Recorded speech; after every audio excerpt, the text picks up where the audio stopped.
Hello, everyone, and welcome to the One Soccer Nation podcast. I'm your host, Kareem Rae. Today, we're diving into a conversation that sits at the intersection of technology, youth development, and the momentum building toward the 2026 World Cup. I'm joined by two leaders shaping the future of the youth game in the U.S. Teddy Wagnac, CEO and founder of SoccerPath, and Wadi Gaitan, co-founder and communication strategist behind the platform. We're going to explore how the World Cup will influence youth academies in America, how SoccerPath is transforming the academy experience through technology, and where youth development is heading next. Teddy and Wadi, thank you for being here. Let's jump straight in. So, Teddy, starting with you, the 2026 World Cup is expected to spark a major surge in youth participation. From your perspective as a technologist and founder, what key shifts do you anticipate from families and academies once that momentum begins? Yeah, first of all, hi everybody. Hello, nice to meet everybody. First of all, I think the World Cup will create like a major increase in participation. But the most important change is not only more kids will it's going to play, it's that parents will behave differently. For me, during the World Cup, families move from curiosity to urgency. They start comparing academies like they compare schools, like the coaching quality, schedule, culture, price, especially like the communication. On the academy side, the big shift is like the pressure. More messages, more trial requests, more questions, more last minute changes. If your process is manual, using WhatsApp, DM, spreadsheet, you will feel overwhelmed very fast. So the clubs that will, let's say, win the post-World Cup wave are the ones that are organized. Fast response time, clear trial booking, clear expectations, and a consistent parent experience. The parents are first. The World Cup brings the attention, as you say, but system convert attention into growth of the academies for me. Amazing points, Teddy. I don't think Americans or North America as a whole knows how big the World Cup is yet, just due to the amount of options of sports that they have access to. And, football being number one, NFL, NBA, MLB, or I think it's MLS now, which has been third place is what I heard recently. Not sure if that's fact. Yeah. Just in front of baseball here too. Yeah. So, soccer's moving up the ladder, which is super exciting. And to your points of automation and AI, very hot topics. And for you guys to be at the forefront of that and providing soccer academies that technology is amazing. So, I completely agree, because me personally, I'm getting lost in the sauce with doing everything manual right now, and we're in the process of automating. Yeah. So it could be a lot. It's gonna be crazy after the World Cup. I think that exactly what you said. They're not ready for that yet. So that's why we're here. We want to help them before, so to make sure when that happens after, they're going to be ready to help on those kids to become one day the new Messi, maybe the new Ronaldo. That's what we want at the end. Exactly. Academies still have time. 6 months, guys. 6 months. Wadi, coming to you. From your experience in media and storytelling, how does the World Cup moment influence the mindsets of parents who are deciding on the right development pathway for their kids? Yeah, man, I got to say, what a time to be alive, right? Here we are. It's 2026. It's going to be here at home, right? In the United States. How many of us are writing down what friends we have in what cities to see if we can go stay with them, if we get tickets to go see the game? The reality is that, the World Cup, soccer in general, it's about emotion, right? It's about the storytelling. It's the narrative. I remember in the last World Cup, Morocco was kind of that team that no one really saw coming, right? I think, if I'm not mistaken, they got third place in the cup, right? They kind of had that fourth place. They kind of had that Cinderella story. Even then, right? No one there, if I'm not mistaken, correct me if I'm wrong, I think they're the African team that got the furthest in the history of the World Cup, if I'm not mistaken. But just what a story around these guys, many of them very young, right? Then the story of Argentina, right? They lost their first game against Arabia Saudita, Saudi Arabia, and then go on and win the entire thing against what were currently the reigning champs France, which those who don't know, Teddy here is from France. So I mean, look, when I think of 2026, I'm starting to think of what are those stories that are going to come out of the World Cup. But what parents know, and what I think academies and coaches know very well, is that players, and especially the youth, these stories are going to be engraved in their mind. They're going to be engraved in their heart. I mean, I can already picture these, 8-year-olds, 12-year-olds. They're going to sleep thinking about the game that they just watched, right? They're going to sleep thinking of that goal that they saw, and that new player that they didn't know, or maybe their favorite player from the Premier League or La Liga that's playing with that national home team, right? They're going to be going to sleep probably a little bit later than they should, because they got all that excitement. And then they're going to be going into their classroom the next day talking about the games that are to come. How does this translate into what parents and academies are going to be dealing with? These kids are not only going to want to be in a league if they're not part of one, and if they're in their league, they're going to want to be part of an academy. They don't want to just show up and play. Many of these kids are now going to be aspiring to be professional soccer players. Here's my prediction for this World Cup. I think we're going to see a shift in what kids want to be when they grow up. It's going to be a shift from the kid who maybe wanted to be a firefighter, maybe wanted to be that astronaut, right? Or the kid who was maybe thinking about some other career. He's going to shift over to soccer, and he's going to say, Mom, Dad, I think I can put in the work. I need the right coaching. I need the right academy. I need the right league. The other shift that I think we're going to see is I really believe this. I think there are going to be kids who wanted to be football players. They had the NFL top of mind. They had the NBA top of line, MLB top of line, and they're going to shift. They're going to say, you know what? I know I'm fast. I know I'm athletic. I know I'm doing well in my sport, but I want to switch to soccer. So this is going to be a prime Mm, opportunity for academies, for leagues to come and partner with parents who want to be part of that new story, to be part of that shift, right? That shift is going to require work, discipline. It's going to require a whole team, right? The old saying that it takes a village to raise a kid. Well, or it takes a whole academy, a whole coaching staff to get that kid on the right path. So I think those are some of the narratives that I'm going to be looking at. I think it's going to be an exciting time when it comes to the World Cup, and when it comes to the aftermath here in the United States of it. Absolutely. Just to touch on Wadi, do you think, how prepared are Americans for the 2026 World Cup being hosted by Canada, US, and Mexico? I mean, you guys are on the ground.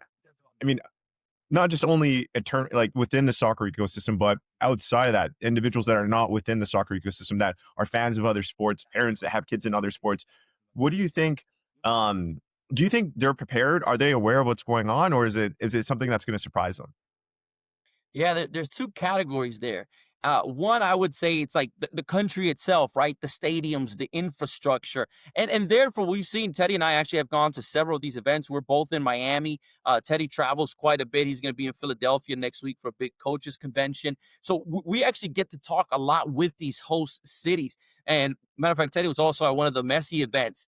And what we've seen at these events and what we've heard from these individuals is that there is a level of preparedness. There is a level that they also got to see what happened during the Copa America, which many of us, we saw the sort of the traffic going into the final stages. We kind of saw the amount of enthusiasm there were. And what I believe is the Copa America wasn't even a small glimpse of what's to come. Many of these organizers, these host cities, they really are expecting this to be one of the biggest events they've hosted. Here in Miami, we host F1. We have the big events like Art Basel every year, fashion events. But the expectancy from the city is that this is going to be major. Now, the other category I would say is the academies and the leagues.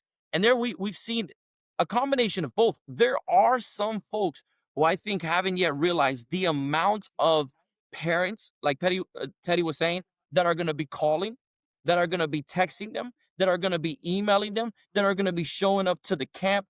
I think it's going to be a time where it's not just about, am I ready to coach? Is it, am I ready as a business owner? Am I ready as a operator? And I still think there are some academies, some coaches who maybe they sense what's coming, but I'm not 100% sure that they're fully prepared. And that's what excites us a little bit at SoccerPath, to be able to come along and partner with those individuals. Amazing. Teddy, coming to you, I mean, with your background, a Frenchman, and coming from a great country like France that produce great quality players, having won the 2020, what was it? The 2020 World Cup? 18, 98 2018, first. sorry. 98 and 2018, 18, 20 years after that, yeah. 2018. And then being in the finals for the 2022 World Cup against Yes, Argentina, where Messi took it. Close where Messi's with you guys exactly. down in Miami. And um, what infrastructure, because what I hear talking to other individuals is it's not the lack of talent that the US has, right? It's more Mhm, so mhm. infrastructure, coaches, that need to be enhanced and more professional teams launched, with such a big map and such a big population. The US is still young, right? MLS has been around for 30 years. For example, if you look over Yeah. the pond to the UK, it's been around for 100 plus years. So there's still a lot of building that the US needs to do. Um, but from your perspective, what are some things that the US needs to install into the infrastructure, to the system, to continue to grow the game? Obviously, your technology is one of those things for academies to continue growing and automate. But what are you saying? Like for me, and I like what you said when you came back on what happened in the past. Like if you go back when we created MLS in America, it was after the World Cup 94, and that World Cup was in America. So we know after the World Cup, something big happened in the country. I mean, when I grew up in France, and I'm a French guy, and after 98, yes, we created Mbappe, we created Ousmane Dembele. All those people went to play soccer thanks to Zidane and all those people in 98. So I'm sure what happened in the US is like an international country. So even if America, and I hope they're going to play well and they have a good coach with Pochettino, we'll see what happens. But even if America is not doing what they have to do, yeah, every day with Wadi here in Miami, we live with Colombians, Brazilians, Argentinians all the time. So after this World Cup, I have a strong belief something is going to shift and the mentality is going to shift at a high level. Because the issue we have, the issue we have in America is first is the pay to play. We don't have that in France. Like playing soccer is very cheap. When I was young, I think you pay the subscription for the year is like $100 and you play unlimited for the city. You have the jersey, you have everything, and that's it. You don't like it, you go to the next city. In America, just in Miami, you want a nice, decent academy for your kid. You have 25 different options for a kid 10 years old in Miami. So which one is good for my kid? So of course that created a lot of friction between the academies, like which one, like as a parent, I don't know what to do. So that's where we jump in. That's the first thing we do. We're helping parents find the best academy. And after we help also the academies operate better for the parents to like remove all the friction between in that world. And also where I think they're going to have a shift and an improvement in America after that is the way they respect MLS. Because just check the players on NFL. Why every best college athlete, like what he say, decide to go to NFL, NBA, or MLB? Is because they get a real salary. They get paid insane on that competitions. But in MLS, they still have a salary cap. They say like, I'm good. I will not I can get way more money in NFL. Why waste my time to go to MLS? So that's why in that level, for a moment, I think America needs to improve and to give more respect to that sport. Absolutely. The best sport in the game. The number one sport. If I can add to that, I think for many Yeah. years, for decades, the NBA, the NFL, MLB, I would say as well, have been the cool sports, right? I mean, like I grew up in the 90s, right? I grew up where there was a line outside of the store, the Foot Locker, to get Jordans, right? And then everyone has a shoe. I mean, it was sort of the cooler sport. Is the sport like Teddy was saying, like soccer for a good part of since '94 was more of a pay to play versus the kids playing outside the way they did maybe in Brazil, right? So again, the NFL and these other sports were the cool ones. Soccer has really in the United States has really risen to where it's more seen as cool. Maybe still not as cool, but it has, Messi, who came and I think really transformed that. I think it really started kind of with David Beckham, right? And you started seeing a wave of these new players, Ibrahimovic, right? And of course, going back to Messi again, it's transformed. Look at just where, corporate America is going, right? The Apple TV deal with the MLS and with Messi, right? The amount of jerseys that are being sold. I'm forgetting the player from South Korea, man, that came from the Son, Son. Yes, thank you. son. Can't believe I Yeah. forgot that one. Anyway, these jerseys had records in the MLS on how quick it's sold out. So I think corporate America is following that trend. They're seeing, like Teddy was saying, there's money coming to soccer, to the MLS, and just to Mhm. soccer in general.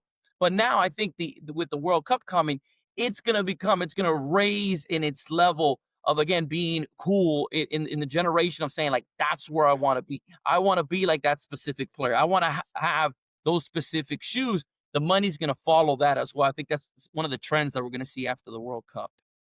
Absolutely. Mhm. Okay, so um, I feel like my outsider perspective on this too, and I'm kind of late to it because I didn't really pay too much attention to it until recently. The FIFA Club World Cup 2025 was to me, it kind of seems like a test run to see how everything runs, logistics, infrastructure, stadiums, to prepare for this year, 2026, the World Cup. And I got a chance to, never in my life that I think I was ever going to see Messi play, never. I had a chance to go to the Miami Hard Rock Stadium and see Inter Miami play an Egyptian team, Al Hilal, I think, if I'm remembering the team correctly. And there was about, I think, around 60,000 plus fans in stadium. And there were more red jerseys than pink, which was shocking to me. It was shocking. The amount of presence from the Egyptian fans that were in that stadium was amazing. I'm half Egyptian on my mom's side, so that was amazing to see. And I didn't even know that it was a team. It was such a a coincidence. I'm not going to be able to pronounce that one properly, but it was an amazing to experience. But yeah, I just wanted to just plug that in there. Pivoting, Teddy, you mentioned that kids will be watching soccer all day, having parties and events during the World Cup. How can academies convert that short-term excitement into long-term enrollment and consistent engagement? Yeah, sure. Like that's gonna be like I'm so excited, guys. Sorry, that's gonna be amazing. So yeah, during the World Cup, kids are going to like me, live soccer, watching games all day, going to events, watch parties and everything, wearing the jerseys of my best country and best player. That excitement is powerful, yes, but yes, I agree, it's very short. So for academies, the goal isn't to push promotions, but to create like smooth first experience for me. Like the smartest clubs will focus on three simple things. First, like make it easy for families to try. One clear link, one clear message, no confusion about where, when, or how to join. Second, respond fast. Parents reach out when the excitement is high. It's like, oh, I want to go now, I want to do it, etc.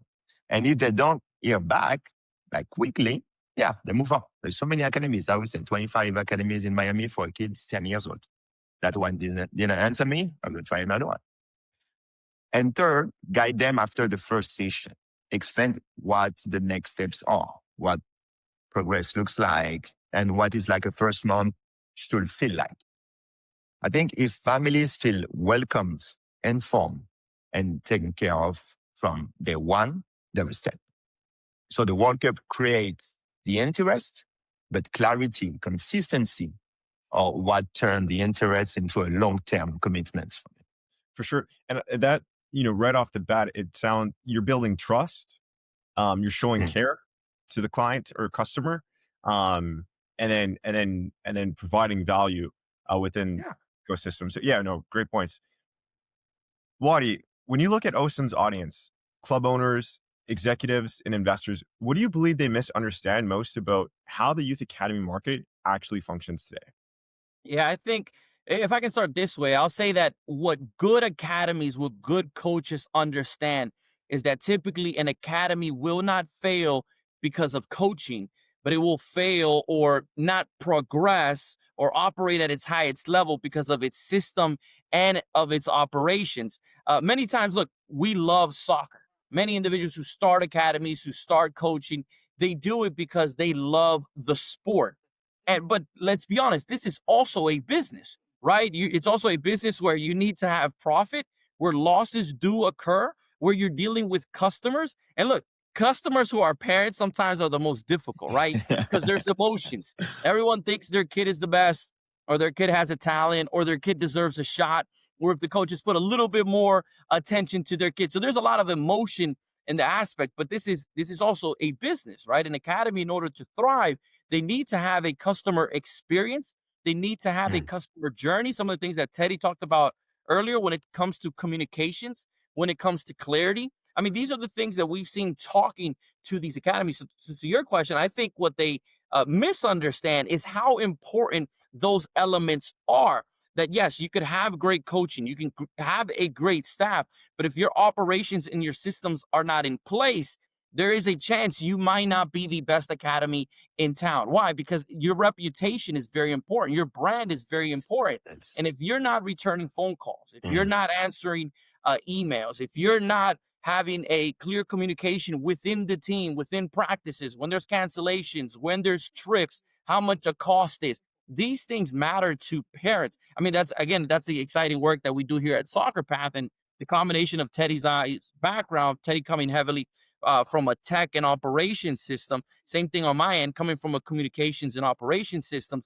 We've seen how this works in the corporate world and how this can be an essential key and ingredient when it comes to these academies. I think so. When I think of not just right now pre World Cup, but when I think of post World Cup, I want to be ready, not just because I want to be the best in town, but also because of that wave of interest that's going to come from parents. We also have to remember that when it comes to youth football, youth basketball, academies and leagues have been around way longer than they have for soccer. That means they have many of these systems and operations in place. It means that a lot of people have created either the right technology or the right platforms for people to plug themselves into. We don't see the same thing in soccer. Some parents might not feel that they're fully resourced for what is that journey, right? What is that school or that program that my kid should be a part of? What's that boot camp that they should be a part of? That's where we come in, right? We want to make sure that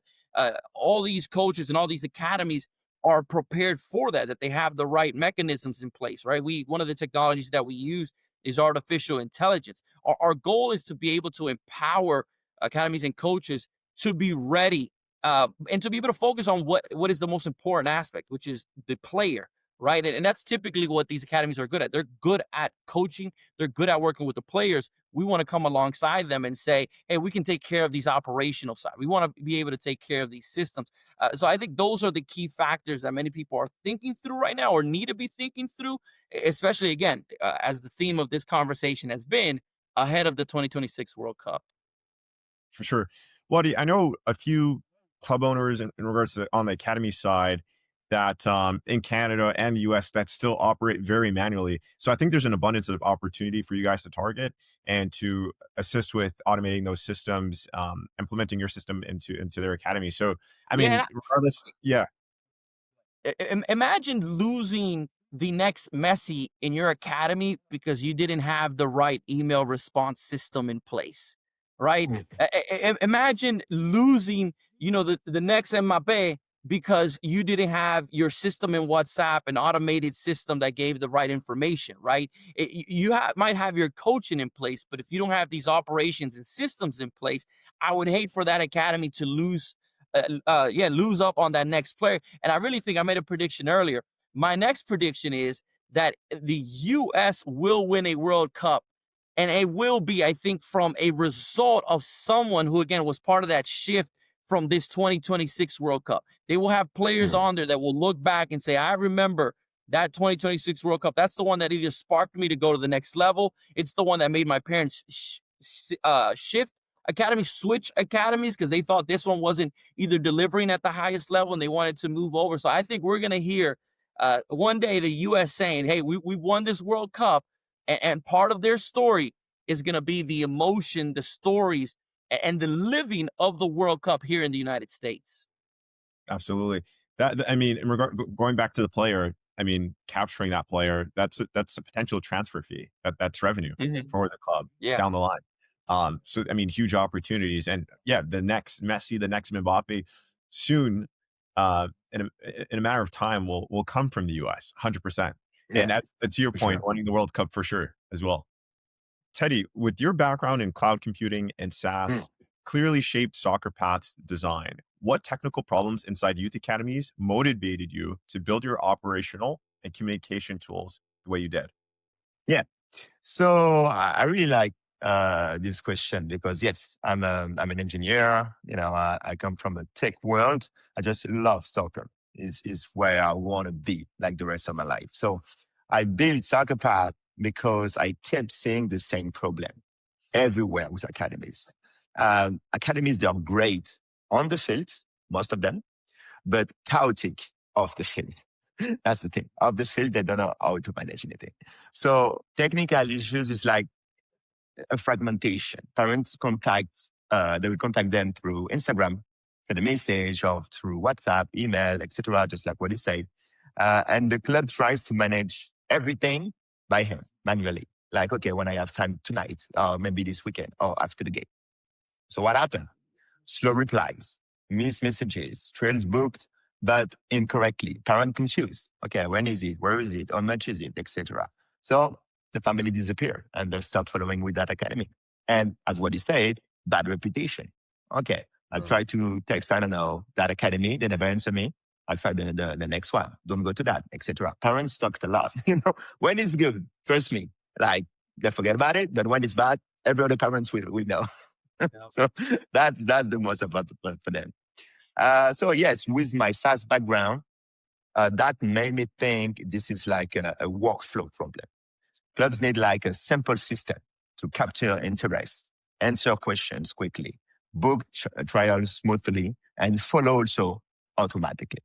So coaches can focus on coaching and parents get the consistent experience. So I really want to remind that because some academies challenge me a lot with that, and I understand it can be scary, AI and everything.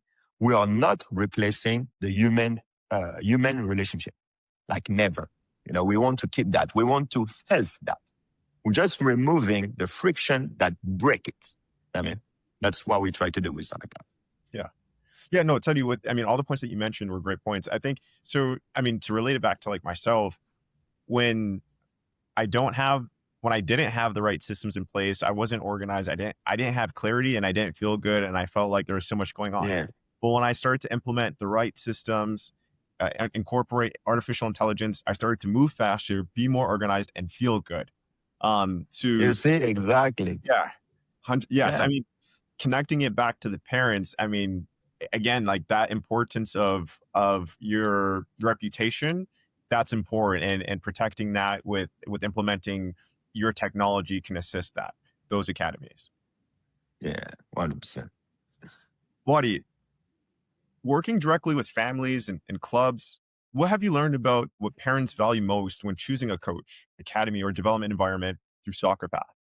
Yeah, there's a lot of points that I can add there. I'll put it under one umbrella though. Is I think they value the ecosystem or the ecosystem. I think is the correct way to say it. Is the ecosystem, all of the above, right? I mean, when they're giving or they're signing up their kid to play in this academy or to be trained in this academy, they're also looking. I think this is something that's fascinating about the United States as well. Is we view sports as a way of character building. We view sports as a way of shaping young minds, right? It's not just go learn soccer. I mean, think of any movie, right? Remember the Titans. I mean, think of any movie that we've seen on sports. It's not just did the team win. It's how are they transformed as individuals, right? So I think parents, when I think of the ecosystem that they're looking for coaches who can obviously coach soccer, right? I think they're looking for coaches who also understand the technical side, the new wave of technology that's used in these sports, right? That the tracking of players, now there's trackers where they can wear it either right below their knee or sometimes in right above their foot, and it tracks how fast they're running, how many passes that they have. So parents want to know that technology is incorporated into what their kids are doing, as well as I mentioned, the shaping of the character. They're also looking for a place that's easy for them. I mean, put yourselves in the shoes of a parent, right? Who has to wake up early to go to school or to take their kids to school. You got to prepare lunch, right? You got to make sure that they have homework being done. You got to make sure that the bills are paid on time, right? You're saving every dollar because your kid wants tickets to the World Cup. I mean, this is all of the above. I mean, parents have a lot that they're juggling as well. So when they want an academy, not only they want the things that I mentioned either, right? Good coaching, a good tech, a good character building. They also want a smooth process for them, right? They want to understand what is in your program, right? What are the age groups that you're doing? Is it co-ed or is it, boys and girls Yeah. separate playing, right? Is it, what if my son or daughter is a goalie, right? Do you have something coaching specifically Mm, for them? mm. I think parents also want to know, can you be the right coach or academy that helps my kid reach their dream, right? That we talked earlier about, right? Who's going to be the next Messi? Who's going to be the next all-star?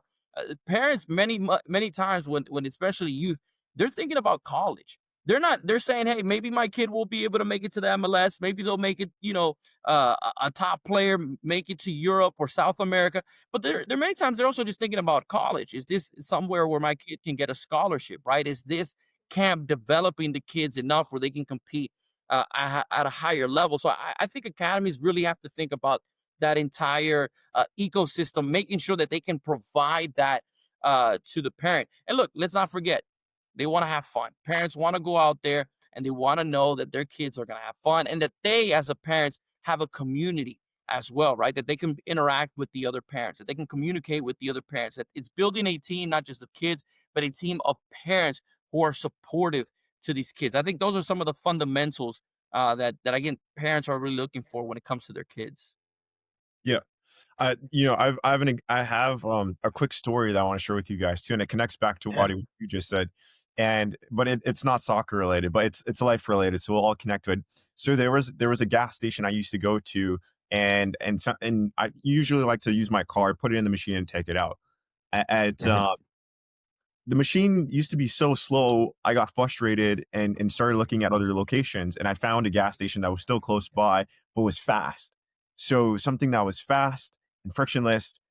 And then I started to go to that location. So that the other gas station lost my business, and I took my business to another gas location because of the speed of the Mhm. how fast the machine could take the money and how fast I could pump the gas so I could get going wherever I'm going.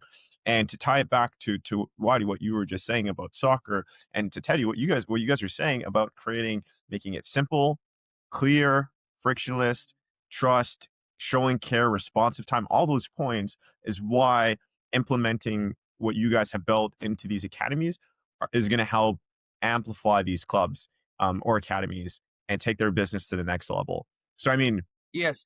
that's just a real life experience that comes to mind. And is Mm. that does dictate, where business is going to go.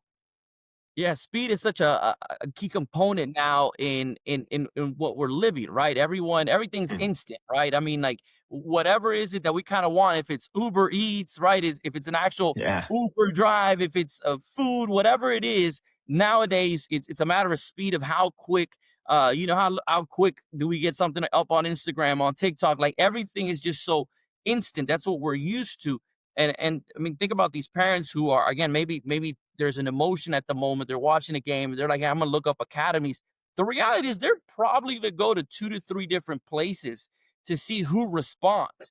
So we think that speed is also a part of that ecosystem that academies need to have. They need to think, hey, when someone is sending me a message on WhatsApp, email, is my system ready to respond automatically, providing them that right information, capturing that data from those individuals, right? A lot of people are even running ads now to attract new players or to attract tournaments that they do, right? Because many times academies, they have their sort of set level of students or number of students, but then they're doing boot camps, they're doing special tournaments. So they're always advertising, well, how are you capturing that data and how are you leveraging it? It's such a key component.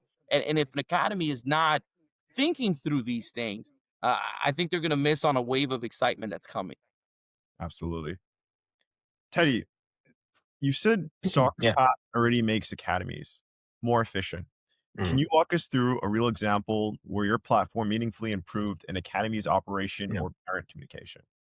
Yeah, sure. I have like a couple of examples I can share. A simple one. We're working right now with an academy based in UK called We Make Footballers. But they have like academies all over the world, in the US, in Australia, also in Dubai. Mm. So, they receive messages every day, email, WhatsApp, whatever. So the issue they have is like, yes, they were taking a lot of time to answer parents, and they offer a lot of free trials, Mhm. and they were losing deals or anything because of that. So they were like booking everything manually. And what they do is they let the coaches manage everything, but they were too busy on the field trying to manage already what they have. So what we did was simple. We implemented like a structure flow, instant answer to common questions via WhatsApp, clean trial booking system, automating reminders, because sometimes, yes, parents, as you said, they are busy with the children. Maybe they ask a question. They forget about like, oh, I reached out that academy, and sending reminders help the academy to like just follow up. I mean, so we put all that for them. And the result, yeah, was immediate. Parents like felt taken care of. Like, oh, they think about me. Oh, they remember me. The kind of feeling you have. You know what I mean? Like they were not losing any more trial. And, the club stopped losing real deals. You know what I mean?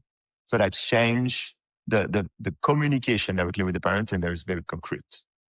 Also, what we did, because we're helping academies, and that was, maybe this one is a little bit a big one because international academies, but we helped it also the smallest one. Like we have small academies in Miami. We had them with Soccer Tracker. Like I was with an academy at Boca Raton last week, and they asked me some Soccer Tracker to put on the knee of the players to have just some data to share to the parents, to show that to the parents that, look, we're taking care of your children at our academies, and it's like a little bit different what the next one, or they just keep the ball. See what I mean? So that's also what we can provide. But we also work closely with FIFA, the Miami FIFA organization, and the Youth World Cup. We help them with AI chatbot same to answer all the queries from, because they organize the tournament all over the US, Richmond, Virginia, Miami, Orlando, etc., with youth academies. You know what I mean? And to create energy before the World Cup. We did the group phase last year, and now it's going to be the knockouts in March and May. And we manage all the operations to organize these tournaments with our AI chatbot via WhatsApp and also on the website. So any question from parents, any question from academies and coaches, when they reach out to the Youth World Cup, that was our technology managing all of that and send the information at the end to the organization. So it's like, basic, like for us, because I come from tech, it's basic technology, but that can change the way you manage your soccer tournaments or even academies. Yeah.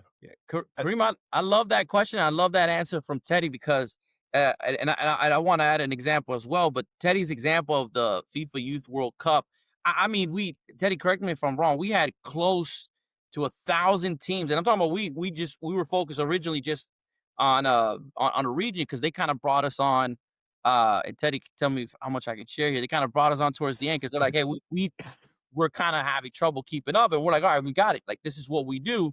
The amount of teams that came in, the amount of inquiries, the amount of filtration that we were able to do for them, the amount of creating an efficient process from where the person began to, or the team began to see if they could be part of this tournament, to actually registering, to paying the fee, to actually now being part of the tournament.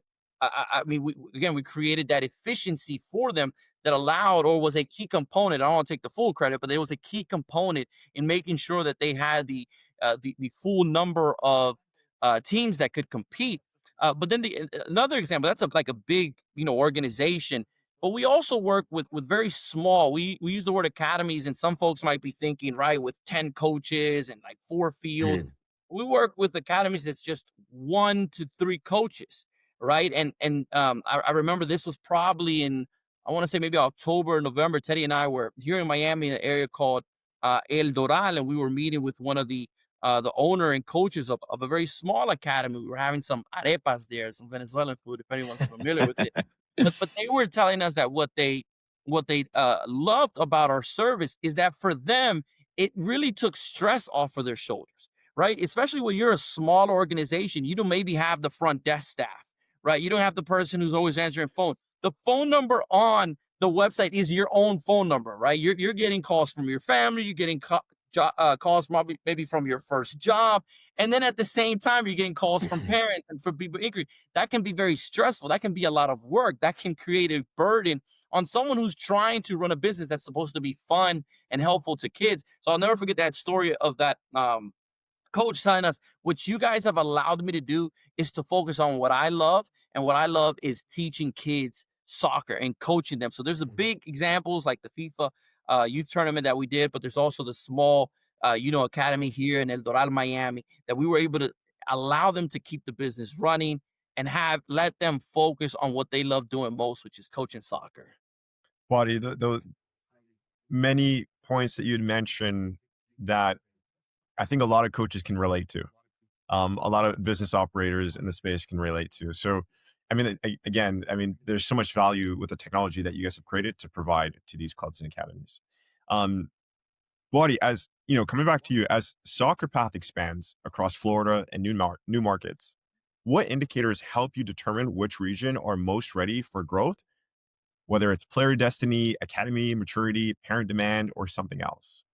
Yeah, we've looked at several factors. One, we started in Florida just because it was home base for us, and also there's just such excitement here. With again, we were one of the host cities for the Super Copa. We were we are a host city for the World Cup. There's so many clubs already in this area. For it was an easy yes to be able to start our business here. Again, with both of us being here. But when we move forward, what excites us is, again, because we are a tech company, we're really open to anyone who kind of comes knocking on our door.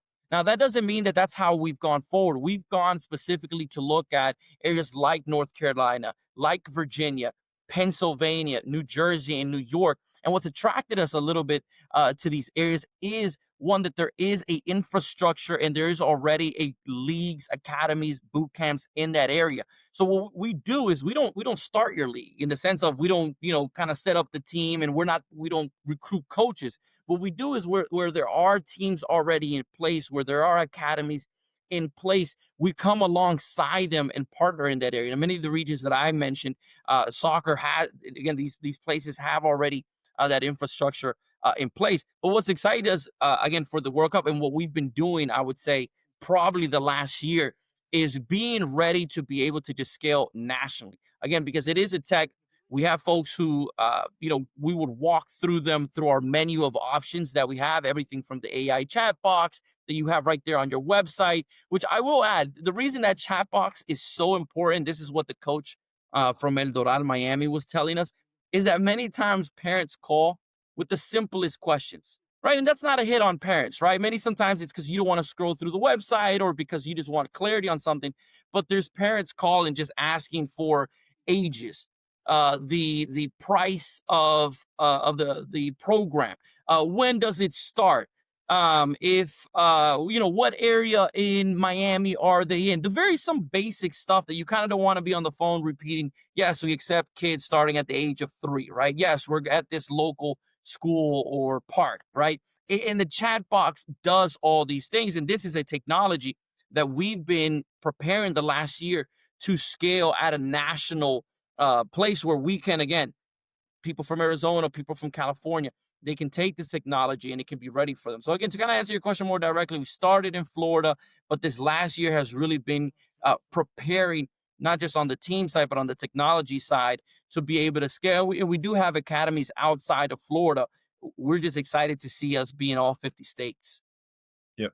I mean, this just reminds me of my coach from A and B Academy. He's also the director of the academy, and what I learned from him is that he has 400 players in his program. I'm not too sure if it's went up or down, but around there. And I was a part of his academy from 2016 to 2020, so for 4 years. And what I've learned on the business side from him was that it's a lot of people management, parenting, parents. Mhm. It's a lot of Yeah. communication. So if you're just one person or 5 people, that's a lot of communication. So I mean, again, with the time that we're living in, and to the story that you shared, it makes sense. Um, I mean, it was a pretty interesting and cool learning experience for me because I'm like, oh, that's a good point. I mean, it just changed my perspective of looking at academies. Is a lot Mm. of communication. Um, Teddy, coming to you, looking beyond the World Cup, Yeah. what new layers of technology, automation, analytics, and marketplace expansion are you planning to build into SoccerPath to elevate academy performance nationwide? So yes, for that, like our vision is to become the operating system for youth soccer. So beyond the World Cup, we're building like layers that help academies perform better, not just market better, you know. First is the marketplace expansion. Like what he said, we want to be all over the US, but also with the World Cup, we talk with some academies in Canada, in Mexico. And also, we're already working with, when I talk about we make footballers, they're also based in Dubai, in Australia. So that's the power we take. We can work all over the world. But we have a little focus on America because we're here and we know something big is going to happen here with soccer. So that's why that's our priority, let's say.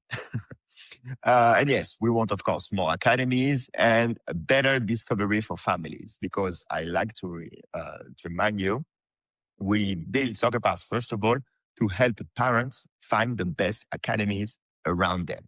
That's our first love, let's say. We really want to help parents bring the kids at the best academy for them. You know, that's what my parents did when I was a kid. And because we love the game and we believe on the future of the youth here in America. So that's our first love. That is free. Parents can go to the platform, put the age where they live and get the information. So we want to improve that. You know, we have 250 clubs, academies in Florida, 1,000 academies in New York, New Jersey in the database. We want to have everybody with the best information we can share to the parents and to help them decide.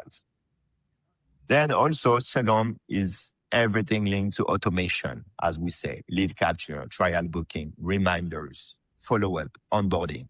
So like no family get lost. That's easy for everybody. And we put automation everywhere we can.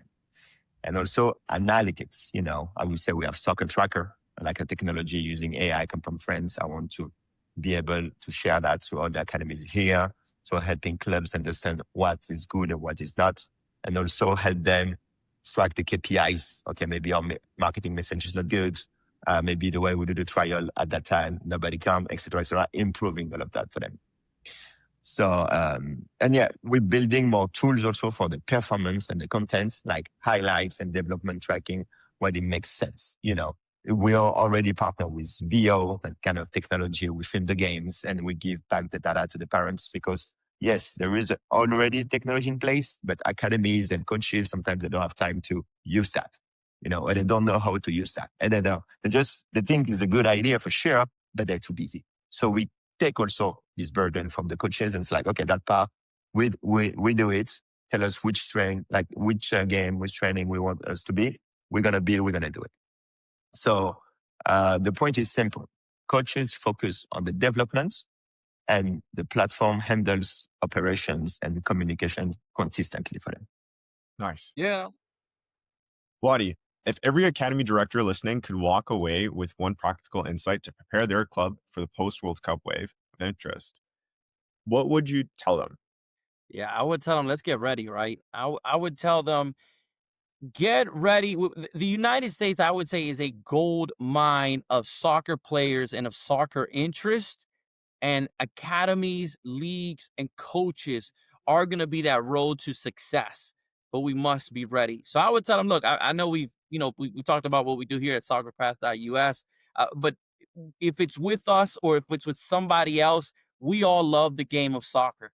And I think we all have something competitive inside of us. So what's competitive inside of me is that I want to get to the place where U.S. soccer is beating football, where it's beating basketball and MLB when it comes to viewership, when it comes to what our kids are playing, when it comes to the amount of revenue, when it comes to the amount of commercial space we have. Like, let's be number one. But the heart of all that, the core and the foundation of all that, are where the youth are going nowadays. And that's going to be the academies, that's going to be the coaches. So the way they prepare, I think, is by just understanding that their whole business is not just good coaching on the field. It's good coaching on the field and coaching off the field. And it's the ecosystem that we talked about earlier. So, I mean, I think, look, it's an exciting time for all of us. We're all trying to get World Cup tickets. We're all trying to figure out what's next for that generation. Yeah. It's coming fast. It might seem like it's still several months away, but it is right around the corner, and preparation is going to be key. But I think we'll get there. Absolutely. We'll make sure to have Teddy's and Wadi's information down below, as well as soccerpath.us. Everything will be down in the description below, guys. I want to end off with some fun questions. Okay, so how far do you guys think the U.S. men's national team will go this year in the World Cup? To be honest, I think because they're gonna play at home, maybe quarterfinal. Okay, I give you quarterfinal. Okay. I think the U.S. is going to walk away with 4th place in the 2026 World Cup. You heard it here first. We got it on the record. Teddy, don't be biased, but besides the U.S., besides the U.S. and France, who else do you want to see go far? Quarterfinals, top 3 teams or top 4? I want to see, to be honest, I want to see Portugal. Maybe the last one of Cristiano Ronaldo, most likely, yes. And they got an amazing team, amazing players. I love the way they play. And yeah, I want to see them. Why not? If they win, I won't be mad. I'm like, okay, it's good. Congrats. Yeah, I'd love to see Morocco make it pretty far. I think Spain has a really good shot of making it far. Yeah. Portugal as well, a little bit more, less chances than like Spain. Argentina's going to make it far. I mean, it's going to be, I think, a really good fight to the top. Yeah. And don't forget my Colombians. I think Colombia got a great team. What about all-time? Actually, 2 more questions. All-time favorite player? Only one. All time? All time. Me, I think I want to say Pele because of my father. I think I learned soccer thanks to him. I used to have DHS, back in the days, watch videos of him, what he did at the World Cup 1970, and when he played in 58, was 17 years old. I watched all of that when I was a kid. I was like, that guy is insane. So all time, I'm a Pele guy. Even if I'm French, I was supposed to say Zidane, but I'm like, after Pele. What about you, Wadi? Yeah, mine is also Brazilian, Ronaldinho. I really think he is one of the most charismatic, one of the most skilled, joyful players to watch. I think if he would have stayed, he had his downfall, but I think if he would have stayed, he would have been seen as the best player of all time, without a doubt. I know it's a debate, but he is my favorite player. Yeah. No, 2 top ballers. And the last one is favorite team currently. Like country or clubs? Clubs. Me, it's tricky. But I need to explain this story. I used to be a huge fan of Inter Milan. I grew up with R9, Ronaldo. And because we share the same birthday, I was born the 22nd of September, me too. So when you're a kid, think about that every day, like, I'm Ronaldo. So it used to be Inter Milan. But I come from Paris, and with what happened last year in the final against PSG, I was in a PSG bar in Miami with my Inter Milan jersey. I had a very, very bad time. So I'm like, I cannot support that organization. What's happening? So I'm in a break. I think I need time. You know what I mean? I'm in a break. I'm a big Real Madrid fan, even though this is a tough week coming off of a tough loss against Barcelona. So the Barcelona fans listening in, take it easy on me, right? We're going through it right now, but it's Real Madrid. We're gonna come back. It's a top team. They continue to be one of my favorites. Nice. I got to do one last one because okay, America, MLS teams, number 1. We're in Miami. We have to say Inter Miami. Inter Miami, yeah. Yeah, that's kind of an easy one for us. I grew up outside of Washington, D.C., and I went to so many D.C. United games back in the day. They won 3 championships when I was probably, I think, between the age of 7 and 11. So I grew up a DC United fan, completely got disconnected from MLS, though. And now I've been in Miami for several years, huge Inter Miami fan. We got the stadium coming next year. It's an exciting time to be out here in the city. Yeah, you guys are in a nice city, man. A really good city. where a lot of soccer or football action is going on. Yeah. Very much so. Very much so. With saying that, I want to thank you for tuning in to this episode of the One Soccer Nation podcast. I hope today's conversation with Teddy and Wadi shed light on the future of youth development, the role of technology in shaping tomorrow's academies, and the impact of the 2026 World Cup will have on the U.S. soccer landscape. If you'd like to connect with SoccerPath or explore ways to collaborate, make sure to follow both Teddy and Wadi and keep an eye on the momentum they're building. If you're interested in partnering or joining us on the podcast, feel free to reach out. Until next time, let's keep growing the beautiful game. Thank you, Wadi, and thank you, Teddy. Thank you. Thank you.